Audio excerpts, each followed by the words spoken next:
oude rozen en zoekt ze zelfs in de gevangenistuin.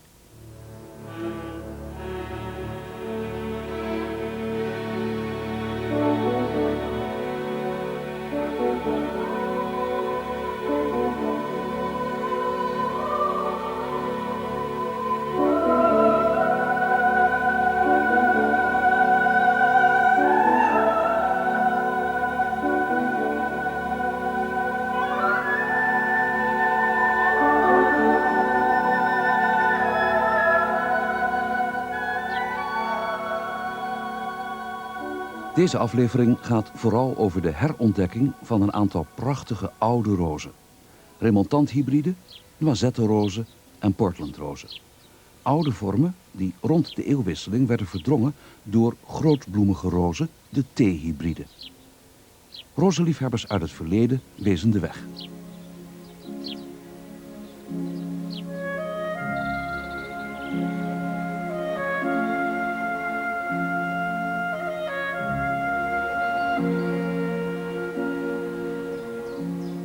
Deze romantische wildernis, Warley Place in het graafschap Essex, is nu beschermd natuurgebied.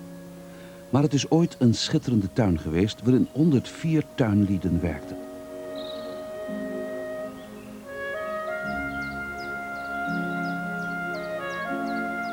Het geld kwam van een erfenis van ongeveer 10 miljoen gulden. Na 30 jaar was het geld op. Het huis werd gesloopt en de tuin werd weer een wildernis. It might seem mad to come to a run-down old garden like this, but in fact this is the garden of Miss Ellen Wilmot, the great rosarian. Tussen 1910 en 1914 gaf ze in eigen beheer een grondig naslagwerk over rozen uit, genus rosa. Er staan prachtige illustraties in van Alfred Parsons en er wordt nog steeds naar verwezen. Bijna al die rozen stonden ook in haar tuin. This would have been a rose she loved, but she certainly wouldn't have planted it here, I don't think. It's the wild dog rose, Rosa canina. But over here are signs of one that might have remained from her time. There's an old tripod, obviously to hold a climber or rambler. It's been crashed over by a tree growing through it, but we've got the remains of the original rose here that she must have planted. Het is een rambler. Hij heet Flora, een hybride van Rosa sempervirens, gewonnen in Frankrijk in 1830 door Monsieur Jacques. Over here, Miss Wilmot had a series of vast coal frames. And I can see across the back of these nettles another wild rose. Yes? This one is Rosa blanda, which comes from North America, the East Coast, across into the central areas, in rather wet places.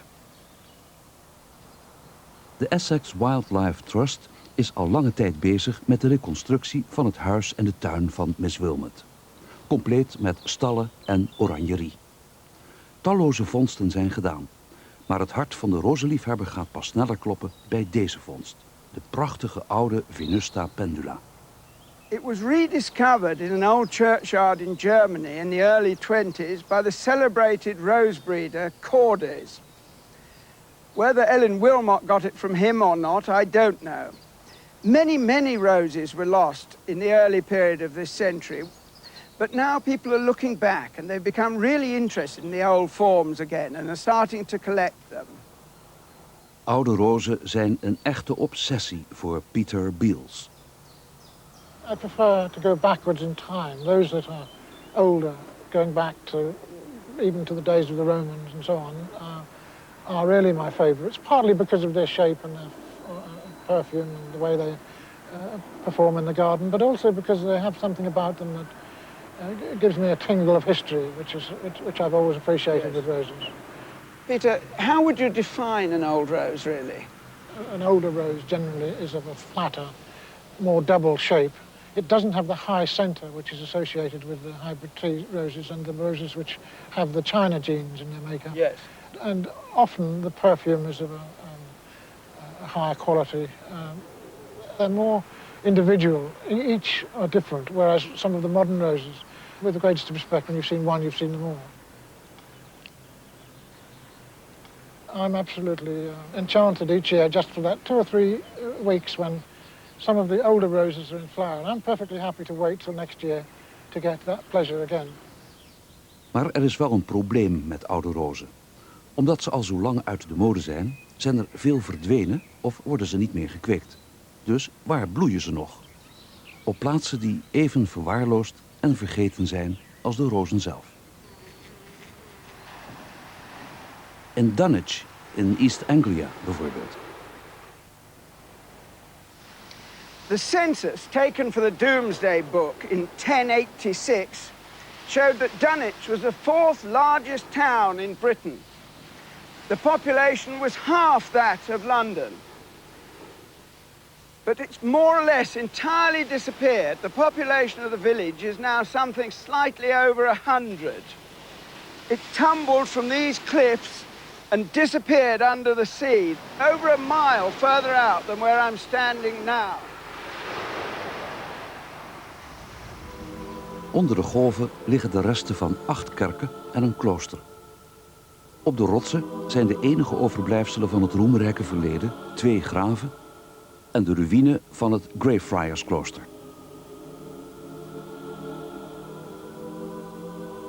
Eén ding heeft het beuken van de zee wel overleefd.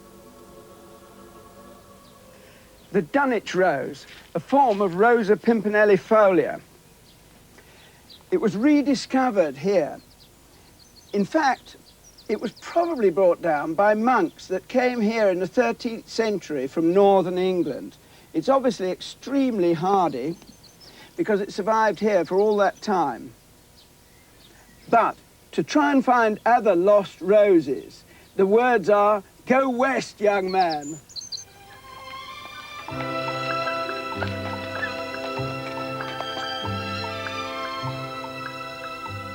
Vroeger werden goudzoekers hier rijk als ze op een ader stuitten en weer arm als ze verloren met kaarten.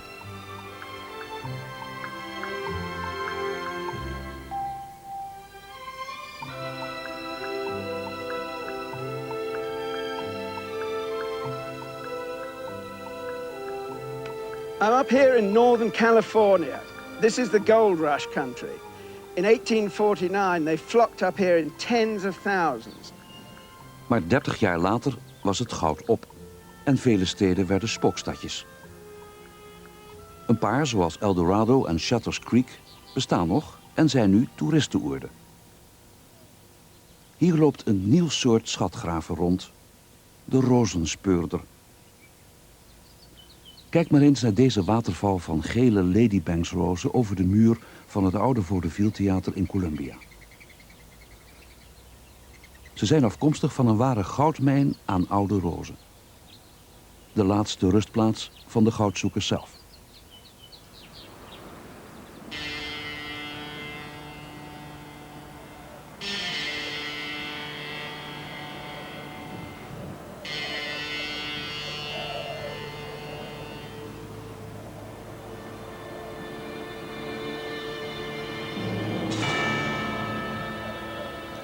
Eind vorige eeuw waren rozen heel populair.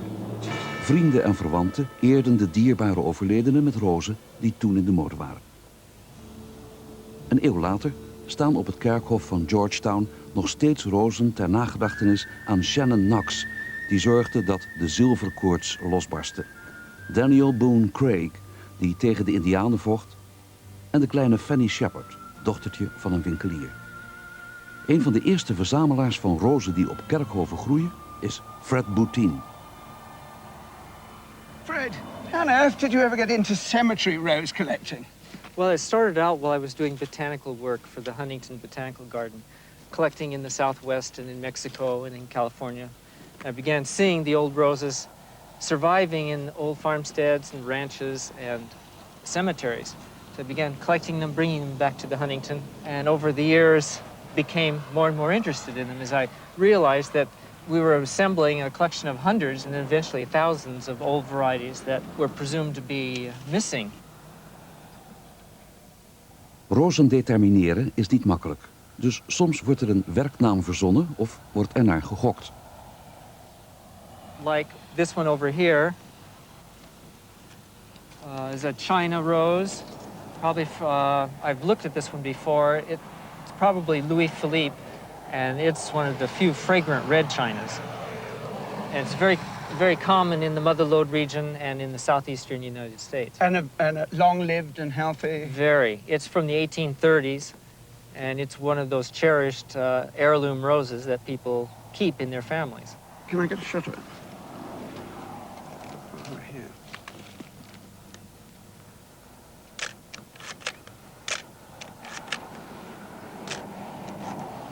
Fine. What happens about the ones you never get a name to, Fred? Well, we put study names on them, usually relating to where we find them. Like in the case of this rose, we call it Little Fanny Shepherd's Noisette or Little Fanny Shepherd's Red Lamarck, because it's related, obviously related to the Noisette Lamarck, but it has a blush pink center. So you're sure it's a noisette, but exactly what it is, you're not sure? We're not certain. I would think it's something from the 1840s, 1850s, maybe into the 1860s. Mm-hmm.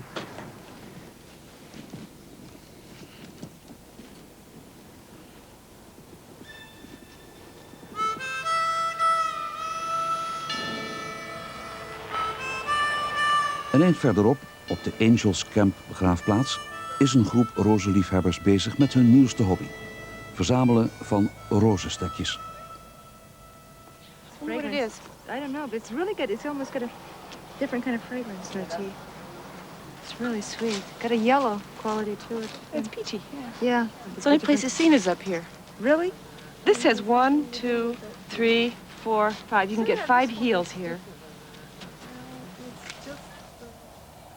Deze mensen ontwijden geen graven, maar proberen de oude rozen te determineren en ze weer in cultuur te brengen. Like those? Yeah, what have we got? The suburban we just discovered. Mm-hmm. I think it's like Madame Pierre Roger, but it's not. We're not sure what it is. Is this it again? Yes. Yeah. Yeah. This is a tea we found, and we've only been finding it in this area. It's unknown also. We think the old garden roses have a beauty of form and a romance and an intrigue and a story that a modern hybrid tea just doesn't have. These are valuable garden plants. Yeah. And they don't deserve to die. No. You're doing a great job. I'm a believer. Jammer genoeg zijn niet alle mensen die de begraafplaatsen moeten onderhouden ook liefhebbers. Veel rozen zijn dan ook doodgegaan door het gebruik van verdelgingsmiddelen. Maar de gevaren zijn nu bekend. Medewerkers van de botanische tuin van de Huntington Bibliotheek bij Los Angeles zijn aan een reddingsplan bezig.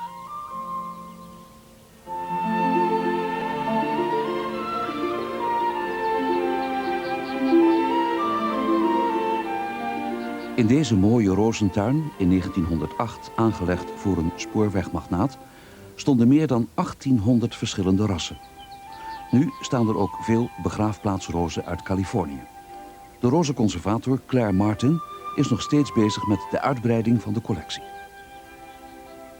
This one's from Fiddletown, one of the older cemeteries. It's the repeat blooming moss damask.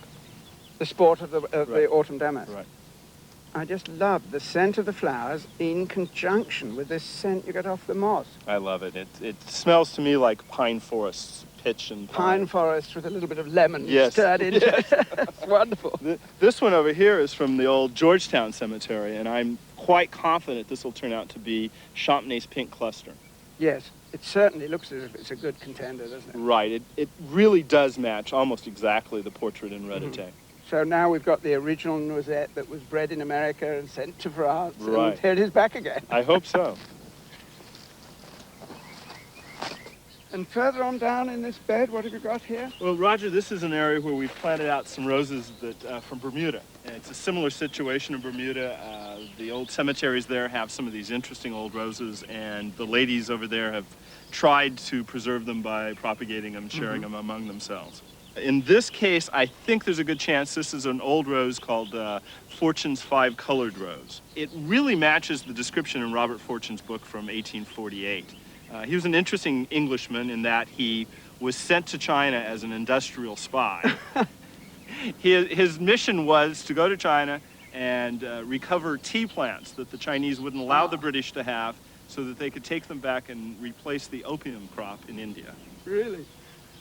Most of the time it's just a creamy white, but occasionally you get a striped rose, sometimes a full pink or red. It's very variable, and it seems not to propagate other than just as a totality. It always comes through like right, this. Right. It's a pretty little China. I love it. Deze rozen zijn dus voor uitsterven behoed. Andere staan al sinds de eeuwwisseling onder strenge bewaking.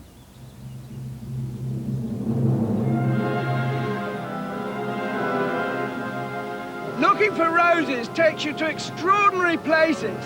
I'm now on a boat heading across the bay in San Francisco. And guess where I'm going? Alcatraz! Alcatraz was al sinds de Amerikaanse burgeroorlog een gevangenis. Maar het dankt zijn reputatie vooral aan de tijd dat het een federale gevangenis was. Er hebben topcriminelen in gezeten, zoals The Birdman van Alcatraz, Alvin Creepy Carpus, George Machine Gun Kelly en Big Al Scarface Capone. Namen waar je nu nog koude rillingen van krijgt.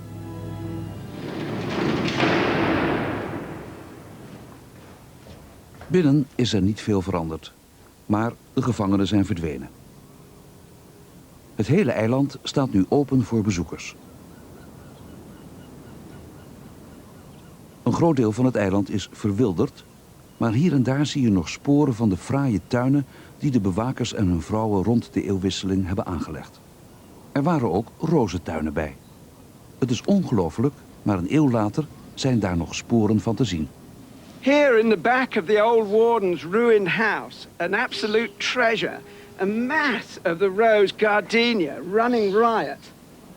De geur is heerlijk appelfris. De knoppen zijn geel en de bloemen als ze open zijn bijna zuiver wit.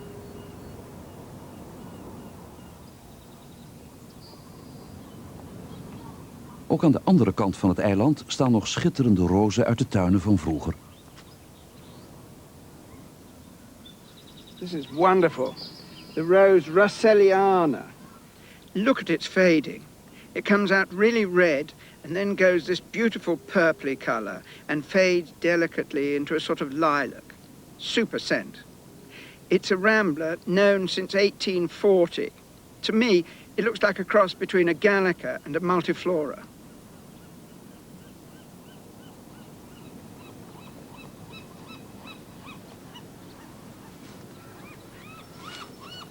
The most successful rose here on the rock, growing all along the sort of sea edge in vast clumps, is Felicity et Perpetueux. Obviously it loves the salt atmosphere. It isn't fully out here. It's going to be glorious in a few weeks.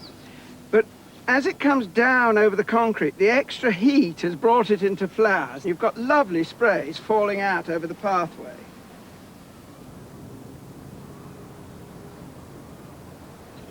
Toch heerst hier nog een beklemmende sfeer, ondanks alle rozen die er groeien. I want some red roses for a blue. Veel mensen zijn in de ban geraakt van oude rozen, maar Miriam Wilkins maakt het wel heel bont. In 1975 heeft ze een genootschap voor oude rozen opgericht. En het lijkt wel of ze sindsdien aan niets anders heeft gedacht.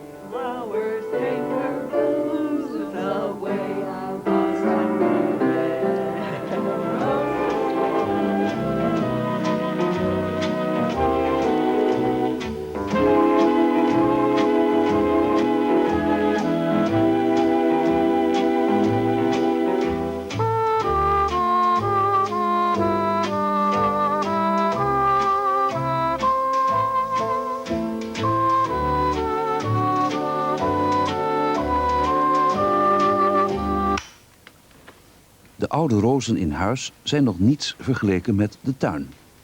Vroeger was het een traditionele rozentuin met een paar bescheiden struiken.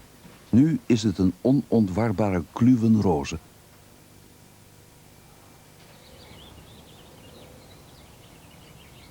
Het is een heel probleem om ze te bekijken. Maar de boomhut biedt een oplossing. I often tell people, when you start out, you think, oh dear, this is underplanted. I must get something into the ground. Then you think this is just right, and the next step is, well, maybe I've overdone it. Then comes the jungle, and now this last stage we refer to as the attack garden. This is the attack garden. That's exactly what happens when you try to walk through it, yes. Do you prune at all? No, I would like to, and roses do better if they are renewed, but we just can't possibly. There are over 1,000 here, and they're so huge. We water, and in March our garden helper fertilizes, and that's it. Did you have any specific plan for the garden in mind when you started with it? Well, I would think that was evident that I did not. This is a smasher. Ah, yes, Jacques Cartier, and it's one of my top favorites. One of your all-time favorites? Yes, I really like it. I think it's a beautiful Portland. Wonderful thing.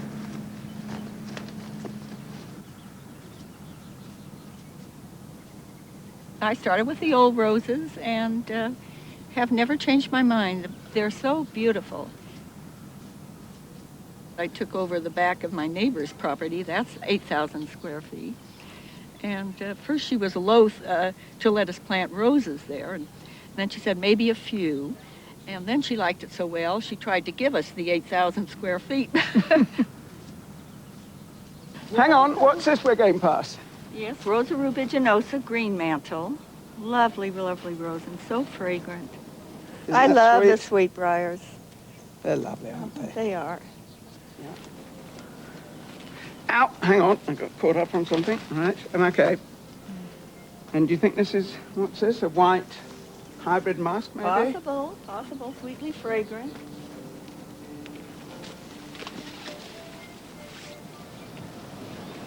You got a lot of canina in here?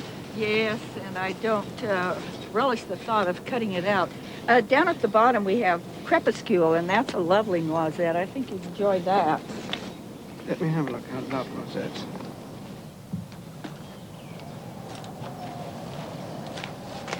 Yes, passing wind chimes. And here is crepuscule.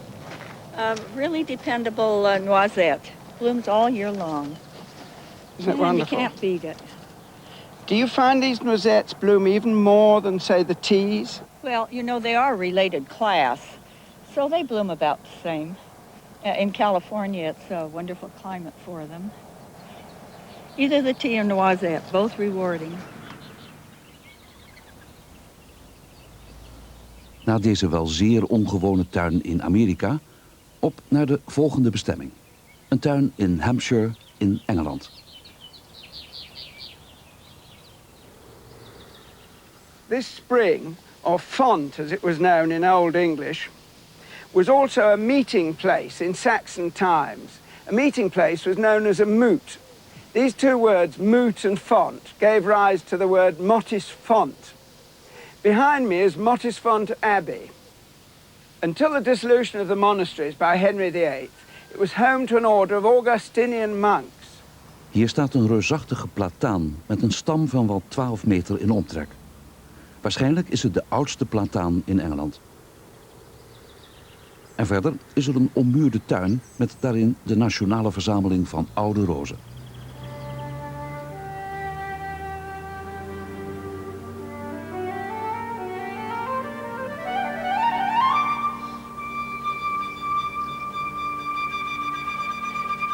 Het is pas sinds 1972 een rozentuin.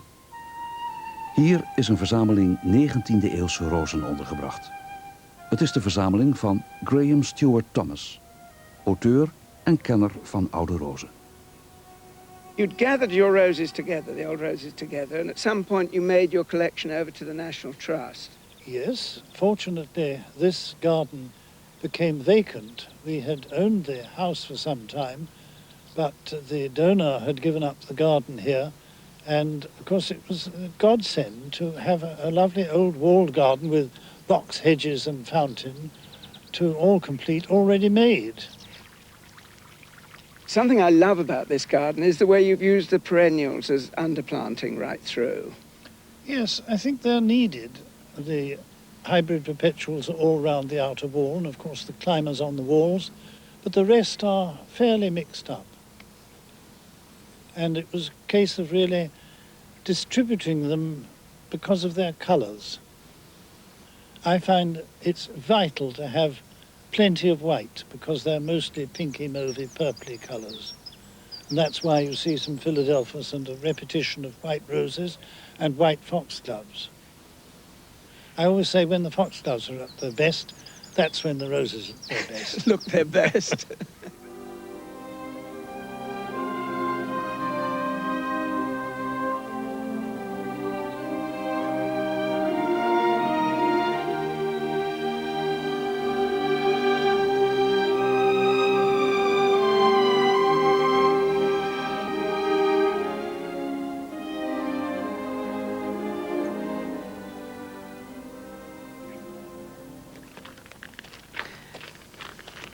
There's a good old Rosamunda there. Yes. You can't beat.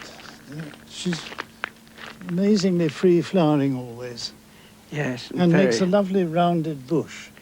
And is it a bit smaller than the apothecary's rose? No, that is a sport from the apothecary's rose. Yes. A very ancient one. Nobody quite knows when it started.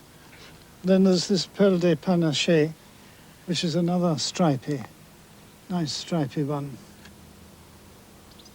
Now you're coming into the underplanting here, you see, with the pale yellow foxglove, and which I think is just the right colour for some of these pinks and mauves, and the white campanula and the pinks.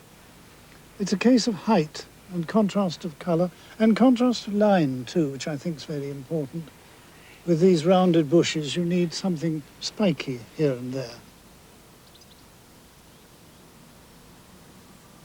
When you came to lay the garden out, you were saying the principal structure was here. Yes. But what was actually growing in the garden? Vegetable garden. Oh, it was completely a vegetable Yes, garden. so none of these lawns. It was just a traditional walled kitchen garden. Yes. Yes, so then you designed the size of the beds and, the lawns. Yes. And I thought it was important to have a good deal of planting other than roses because they're best for about 6 weeks, and you want something to go on and something to look at later in the summer. And in the early spring, we have peonies here early and tulips. Yes. So, I mean, it isn't, you don't conceive it as just a rose garden. No. Really, it's a garden. It's a garden, yes. Maar wat een tuin. Hij is met de jaren groter en beroemder geworden. Het is deze verzameling die de aanzet heeft gegeven tot de herwaardering van oude rozen. In Engeland en ver daarbuiten.